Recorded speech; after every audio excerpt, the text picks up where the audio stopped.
G'day everyone, it's Sam. Today's practice is for the complete yoga beginner. For the person who's been considering starting yoga but is just not sure where to begin, this one's for you.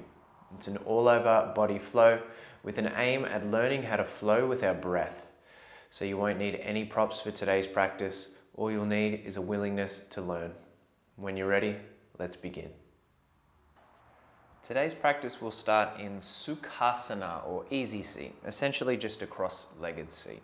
So when you arrive there, you want to wiggle and adjust your sitting bones so you feel evenly grounded. Move the feet a little closer towards the knees, so working to stack the knees on top of the feet. And then taking the palms, we'll press them down on top of the thighs to pull your shoulder blades back towards each other and just open up through the chest a little. And once you make your way there for a moment, see if you can close your eyes and just start to acknowledge your own breathing, your own mind.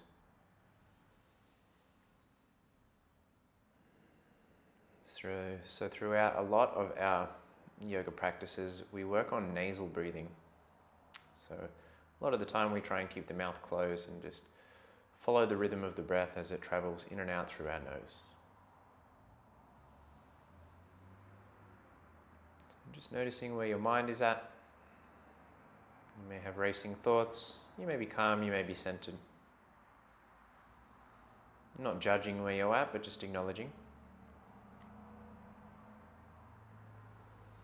If you can, we'll take one hand and just press the heel of the hand directly below the sternum, so onto the diaphragm, and see if you can follow the inhales and exhales, working to breathe from your diaphragm. So as you breathe in through your nose, can you feel that diaphragm expand and push out?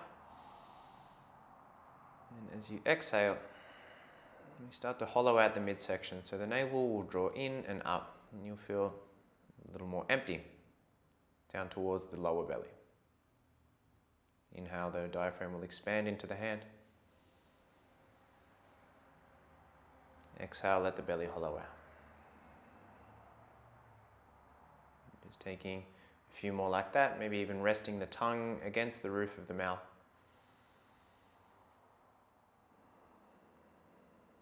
And imagine that when you are exhaling, it's almost as though you were trying to fog up the bathroom mirror with your breath and create this very slight sound. And if you can, just taking one more full inhale, feel the belly, feel the diaphragm. This time we'll open the mouth, just let everything go. Nice work. So from here, when we take a seat in any yoga practice, we want to sit up with a little more enthusiasm than perhaps you would if you were sitting at your desk at work. So this idea of shoulder blades rolling back towards each other will allow this opening across the collarbones and the chest. So you'll already feel a little more open in the front body. And then from here, we're going to work just to match some breath with movement. So interlace your fingers. So one hand over the next. You're going to press the palms in front of the chest, just let them hover a few inches away from the chest here. See if you can squeeze the shoulder blades back towards each other and almost imagine there was a ball of energy between your chest and your palms. So the palms are working to press towards the chest, but something is stopping them. And we'll take a breath here. And as we exhale, flip the palms towards the front of the room. Extend your arms out in front of you. This time we will protract, so the shoulder blades will move away from each other, the belly will hug in, and we'll let all the air go.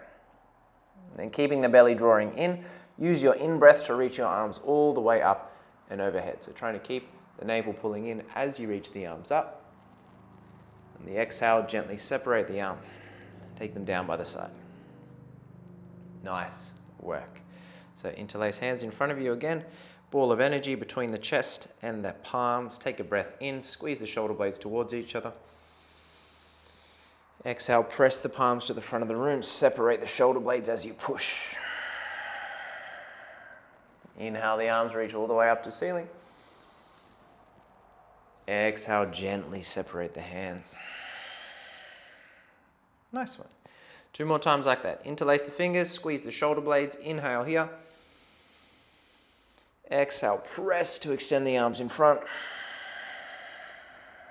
Inhale, reach the arms up and overhead, look up. Exhale, gently separate the arm.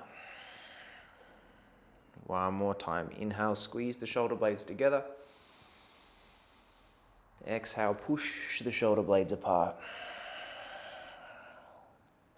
Inhale, arms reach all the way to ceiling. Exhale, gently separate the arms. Nice work. So a lot of the time we think to do yoga we need to be flexible or we need to be able to do these crazy poses. But more than anything, it's just developing a connection between your breath and the movement in your body. And that can be as strenuous or as restorative as you want it to be. We're going to continue the journey working to match breath and movement. So from here, reach your arms up towards the sky, take a breath in. Then from here, exhale, left hand will catch the right wrist. Using your in-breath, can you reach your right arm a little higher like the left arm was trying to pull the right arm out of the socket? And then exhale, gently bend off to the left hand side. We're getting a gentle side bend in the right side of our torso. So feeling the space between the ribs start to expand, you can turn your gaze under your right armpit there. See if you can still keep your left sitting bone grounded just as firm as the right. Take a breath in. Exhale, gently come back to center. And then we'll swap hands. So this time, right hand's going to catch the left wrist. Inhale to reach up. Exhale to bend off to the right hand side.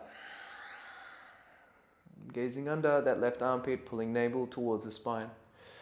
Working to keep left sitting bone equally as grounded as the right. I said that last time, I meant the opposite way around. Left and rights are hard at the best of times. So really breathing into the left side of the body. Take one last breath. Exhale, gently come back to center. If you can, separate the arms, keep both arms reaching up towards the sky. Now we spend a lot of time on our hands and our wrists get a little bit of a workout every time we're on the yoga mat. So it's important to wake up the muscles in the forearm. So what we're going to do here is match our inhale with a really big expansive opening of the hands. And then exhale with a really tight squeeze of the fist as though you're crunching up a ball of paper. Inhale to open really wide. Exhale to squeeze really tight. Inhale to open, separate the fingers. Exhale to squeeze. Now keep that same flow of breath, just speed up the movement in the hands. So we'll inhale together and exhale. Still in and out through the nose if we can, inhaling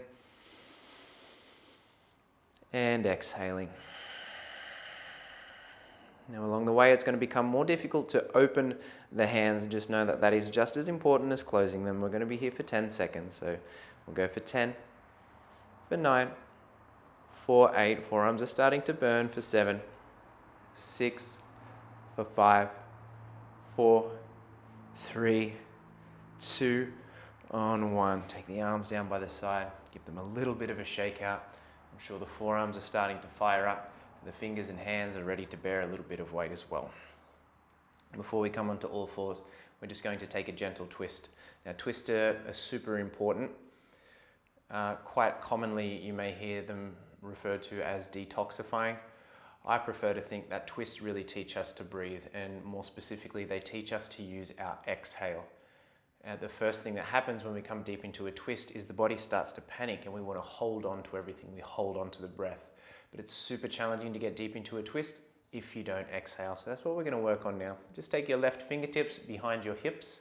Inhale, reach your right arm up towards the sky. Then as you exhale, take the right hand outside the left thigh and gently twist back over your left shoulder. So as you exhale, the belly will pull in. There'll be more space for you to peel that left shoulder back a little more. And if you feel yourself starting to fall back behind you, the left fingertips are there to try and prop you and sit you up nice and tall. So we're trying to create this straight line from the tailbone all the way up to the crown of the head. We're just twisting from the upper body. So spreading apart the shoulder blades. Take an inhale. Exhale, twist a little more. And then gently we'll return back to center and set up for the other side. So right fingertips behind your hips. Inhale, reach your left arm up towards the sky. Exhale, left hand to the outside of the right thigh. Gentle twist back over your right shoulder. So as you exhale, navel will pull in towards the spine. It's like we're trying to keep the belly button at center and just allowing the twist to occur from the upper body. So across the shoulder blade, from one shoulder to the next, getting space in the upper back. Take a breath.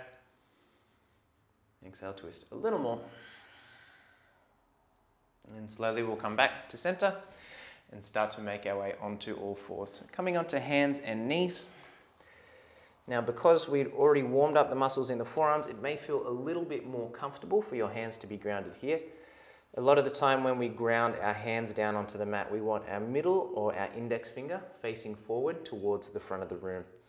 And then from here, if we press down through the space between the index finger and thumb, so the inner part of our palm, that's where we get the most strength and the most control. So press through the inner part of your hand. And if we can, we're trying to resist gravity. So instead of the chest starting to fall down towards the earth, we're pushing to spread apart the shoulder blades and lift the chest away from the floor. Nice one. Now from here, probably one of the most overused cues you'll hear in a yoga practice. Press down through the inner part of your hands, just like we learnt, and then wrap your biceps towards the front of the room. Now that movement is an external rotation at the shoulder joint. So now the biceps face forwards, the elbows point backwards, and that's going to keep more space between the shoulder blades. It's going to keep your arms nice and strong and keep your wrists happy. Now the toes are untucked, big toes are pointing back behind you, knees are underneath the hips, hands are underneath the shoulders. We're going to continue to flow using our breath through the movements of cow and cat. So let your belly soften. We'll find an anterior tilt in the pelvis, so the tailbone will lift up. We'll keep the arms straight, move the chest forward, shoulder blades will draw towards each other, and then we'll lift our gaze. So this is our cow pose, and we take the cow pose on an inhale. And then as we exhale to prepare for cat pose, posterior tilt of the tailbone, so tailbone will tuck under, belly will pull in, we'll press through the hands, round through the upper and middle back, and then start to draw the chin to chest. So the cat pose is our exhale, and it does look quite similar to a cat stretching if you've ever seen that before. So now as we start to move a little more fluidly, we move flowing with the breath. So inhale, belly will soften, chest will move forward, gaze and tail will lift. And then exhale, tuck the chin, curl the tailbone under, press through the hands, round through the upper and middle back. Inhale for cow pose, belly softens, gaze and tail lifts. Exhale, tuck the chin, round the back, really press, push like you were trying to dent the earth with your hands there. Taking one more, inhale, belly softens, gaze and tail lifts. Exhale, tuck chin, round back, push. Nice work. Then we'll come back to all fours. Just sit your hips back on top of your heels. If we can, take the back of the hands, just press them on the thighs and start to wiggle out the fingers. So already, if you are newer to the practice, that's a lot of time to be on your wrists as it is. If you ever need a moment to rest, you just take a moment, you can pause the video, you can restart it whenever you need. So this motion here with the back of the hands resting on the thighs is a flexion through the wrist joint, which helps to balance out all the extension that we're commonly in the yoga practice. So we're just stretching out through the extensors, the muscles that run on the back side of the forearm. We're giving the fingers a little wiggle as well. And when you're ready, reset the hands, middle or index finger forward, push away from the floor, we wrap the biceps towards the front of the room. From here, left leg will stay where it is, just extend your right leg back behind you and tuck your toes under. And just, if we can, start to rock back and forwards on the ball of the right foot. So we're getting a stretch through the bottom of the foot, a stretch through the calf and the hamstring as well. And you'll notice the longer your right leg is, the more that your right glute will need to activate to help keep that leg strong and stable. So just take a full breath here. And you exhale, take the right knee back next to the left and we'll swap over to the other side. So we're stretching out through the foot, we're getting a little bit of activation through the back of the leg and allowing your glute to firm. We are preparing our body to come into downward facing dog, which is probably the most common, the most prominent pose you'll find in your yoga practice. And it's tough. It's not an easy posture. It's quite challenging. So we'll set the left knee next to the right. Keep the toes tucked under. If you can, just separate your knees a touch wider and then send your hips all the way back towards your heel. So what we are coming into here is almost a child's pose, a balasana, which is a great place to rest. So if you ever need to rest, the only thing we'd change to come into child's pose is we would untuck the toes, we would lower the arms down and allow the head to rest. So this is a great space if you ever feel you need a moment to catch your breath. But for the purpose of coming into downward facing dog, we'll tuck the toes under. Feet are about hip width distance apart. Then we'll press through the hands just like we did before. We're trying to dent the earth with the hands, wrapping the biceps forward and pressing down through the inner part of the hand. And from here, we'll push so much that the hips will start to move backwards and then the knees will float, maybe an inch, maybe a few inches. Then from here, pressing into the hands and the balls of the feet, can we start to slowly lift the hips? When we arrive in downward facing dog, we want our tailbone to be the highest point of the body. The knees can be absolutely bent. Now, a lot of the time we see people trying to press the heels down towards the earth, but the legs are so tight that the torso starts to move forward and you sort of look a little more like this shape. So we want to focus more on bending the knees and opening through the chest to lift the tailbone up towards the sky. And then from there, just start to pedal out through the feet, almost like you were walking on the spot. We want to feel that same action in the hands, index finger and thumb, pressing down heavy, biceps wrapping to the front. And you'll physically see and feel the shoulder blades move away from each other and the neck start to lengthen. So if you can settle into a little bit of stillness, on the inhale, we're going to lift our heels nice and high, bend the knees to lift the tailbone. And then exhale, just lower the heels a little closer to the mat, see if the legs can straighten a touch. And 2 more like that. Inhale, bend the knees, lift the heels, press the tailbone high. Exhale, straighten the legs to the best of your ability, allow the heels to lower a little more. And we'll find 1 more. Inhale, bend the knees, heels will lift, tailbone will rise. Exhale, legs straighten. Whatever capacity works for you, heels will lower. Nice one.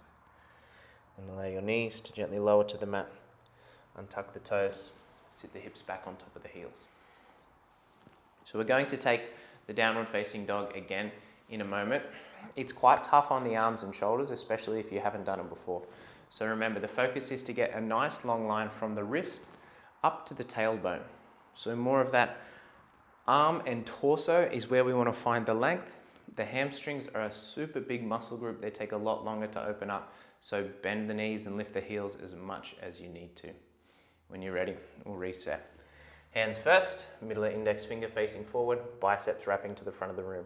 Toes tuck, send the hips back to the heels, press with the arms, the knees will float, then guide the hips up towards the sky. Straight line as best you can from wrist to tailbone, bend the knees, lift the heels as much as you need. We have the gaze back towards the feet and the ears will line up with the biceps. So if you were looking back at your feet right now, if you can see your heels and they're sort of turning in towards each other, see if you can just turn the heels away from each other. Then maybe they'll hide behind the front of the foot and behind the toes there. Nice work. We'll take an inhale. Hold for the breath out. And then from here, to make our journey towards the top of the mat, we're going to lift the heels nice and high, look forward. Start to push a little more through the hands. The shoulders will start to lift towards the earlobes, and then we're just going to tiptoe towards the top of the mat. Working to keep the palms pressing for as long as we can. If you need to lift onto fingertips, absolutely. Then once we arrive, inhale, we take a halfway lift. So bend the knees, press your hands against your shins to lift your chest. Now, if it's more comfortable for you, separate your feet hip width apart.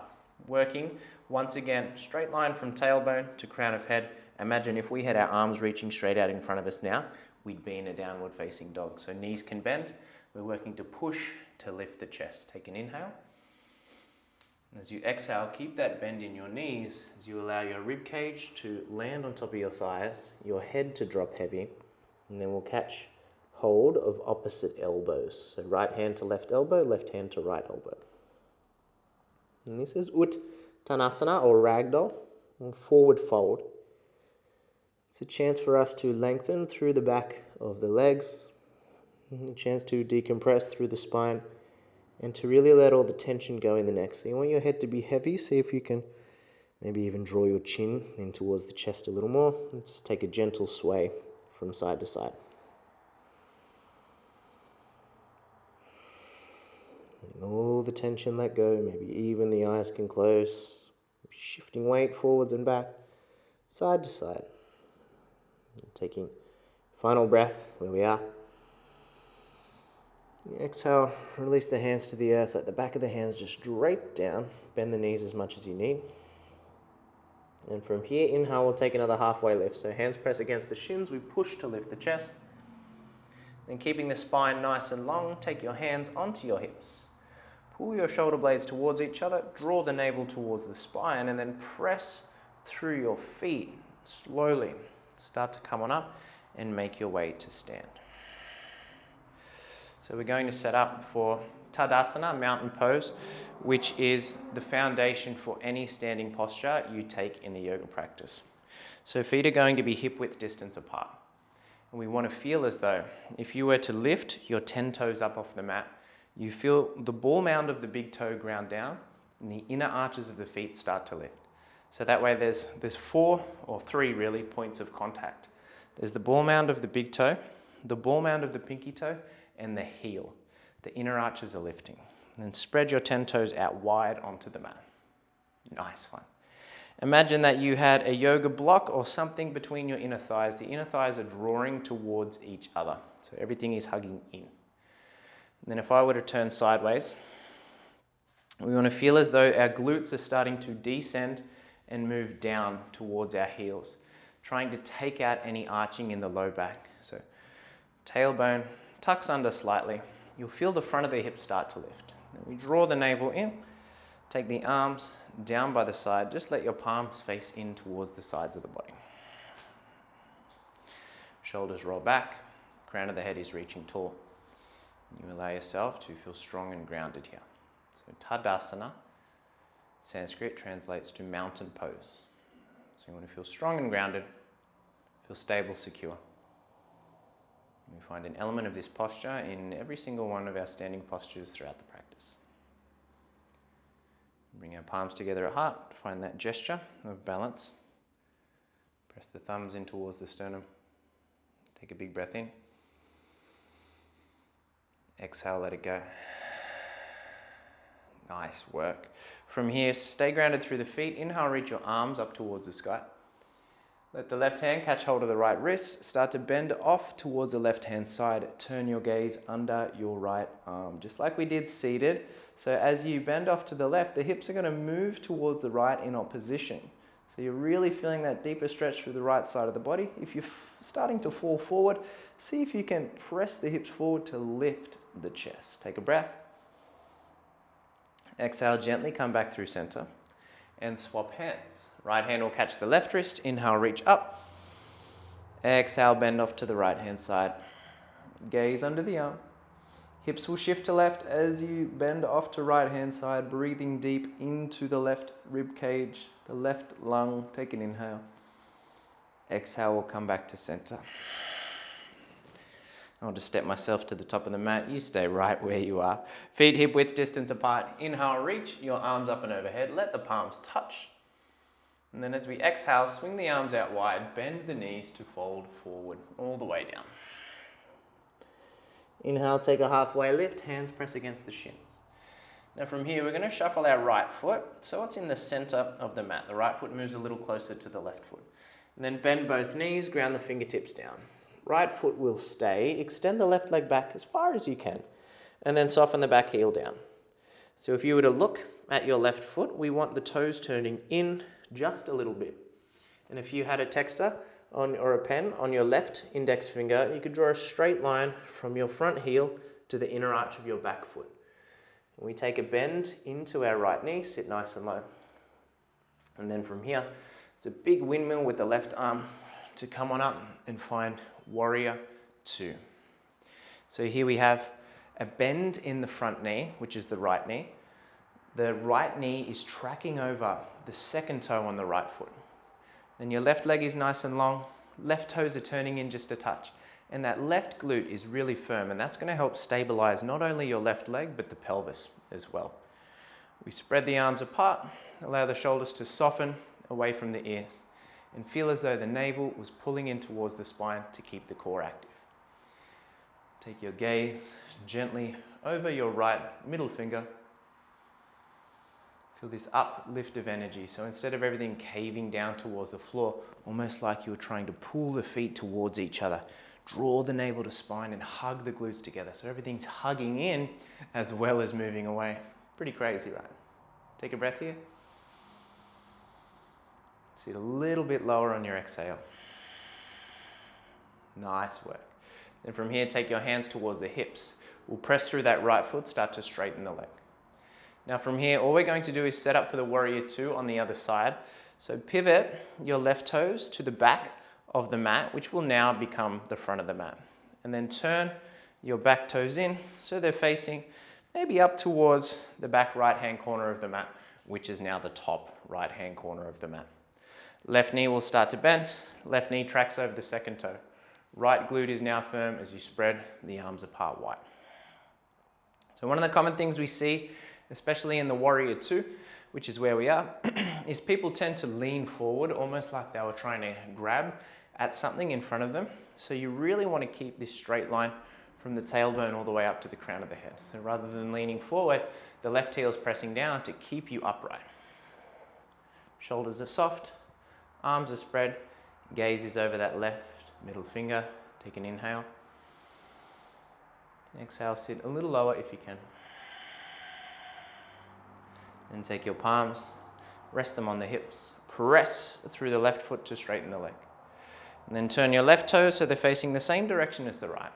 Just shuffle your legs in a step or two. So the legs are still wider than the hips, just not as wide as they were before. Toes are turning in a little more narrow than the heels. Think of that like pigeon toe. Take the thumbs just to rest above the kidneys. Pull the shoulders back. Inhale to lift your chest. And as you exhale, we're going to work to fold straight down the center. So bend your knees as much as you need. Work to rest the fingertips onto the earth. Allow your head to rest nice and heavy. Chin to drop to chest.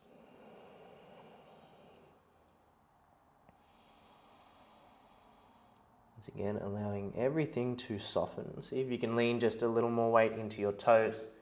If there's space, palms can ground flat.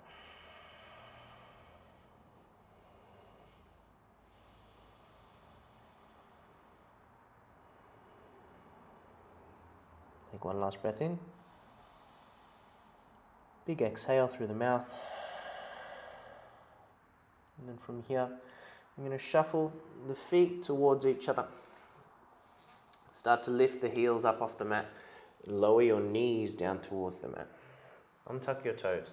Sit your hips back towards your heels. Allow the hands to rest on top of the thighs. Pull your shoulders back, close your eyes.